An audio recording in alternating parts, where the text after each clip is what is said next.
Hi there, welcome to the Money Daily TV. This is part 2 of Money from Schools.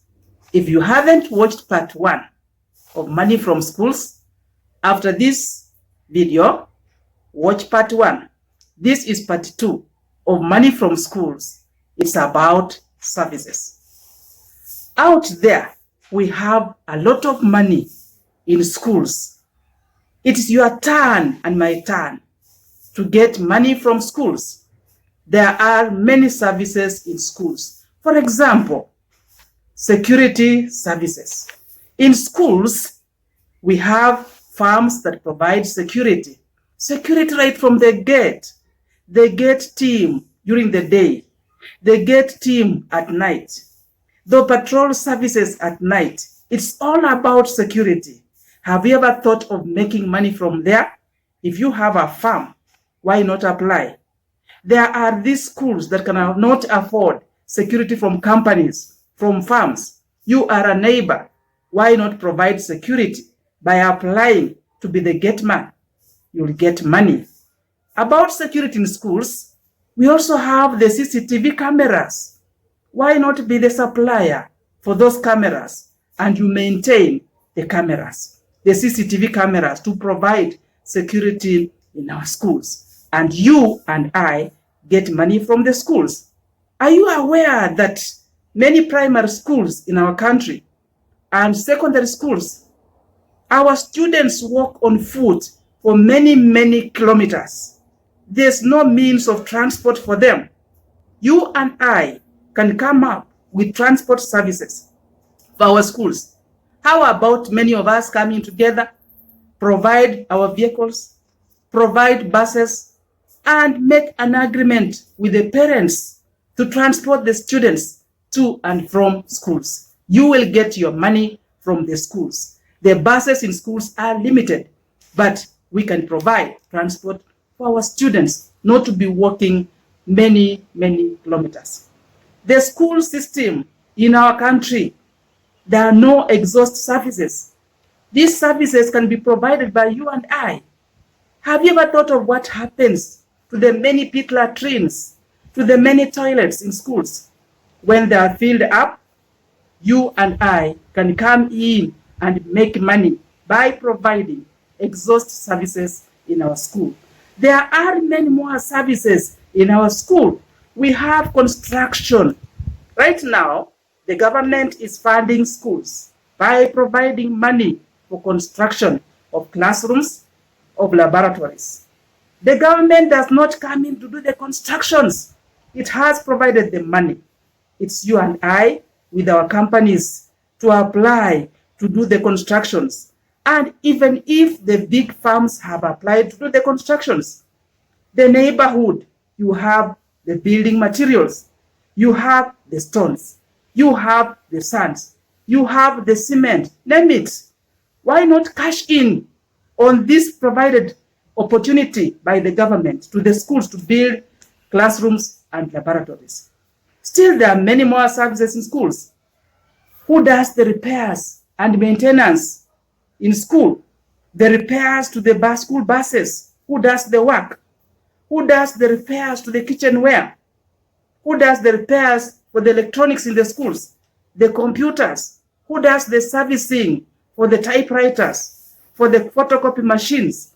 It is you and I. There is money in schools. In this part 2 series, we are talking about money from services in schools. If you have a farm, if you have a registered company, apply. There is money in schools. Money for repairs. The students cannot repair their own desks. The students cannot repair their own lockers. The students cannot repair their own machines. There is money. Take that opportunity and make money from schools. Are you an electrician? Are you a trained plumber? Have you ever thought about providing your services to the schools? In every neighborhood in our country, there is a school, whether it's a primary school, whether it's an ECD school or a secondary school. They require plumbing services. We don't have to wait for the schools to go very far from us. If you are a plumber, Why not make yourself to be known by the schools, your services to be known by the schools? You cannot miss a few shillings every day because there are repairs to be done, electrical and plumbing repairs in schools. Now, there are schools not connected to electricity at all. Have you ever thought about these schools? Who supplies printing material to them? Who supplies examination to them? These schools must walk. The students and the teachers must walk to very far off towns to just carry out printing because of lack of electricity. They are not connected to the national grid. You and I can cash in on this by providing printing services. Apply, do the work, and get paid for your services, for the printing services. You and I can get some money from there. Above all, the schools are with people. Students are there. Teachers are there. School workers are there. And where there are many people, we require counseling services. Are you a trained counselor out there? Are you a trained motivational speaker out there? Why not show your services to the schools? Why not work for the students of your country? Why not show that you can solve problems? We have a lot of adolescent problems.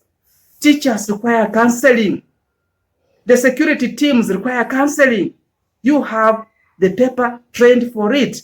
Why not show your services to these schools? And as you use that facility given to you, as you use the opportunity given to you, you will be paid for providing counseling services.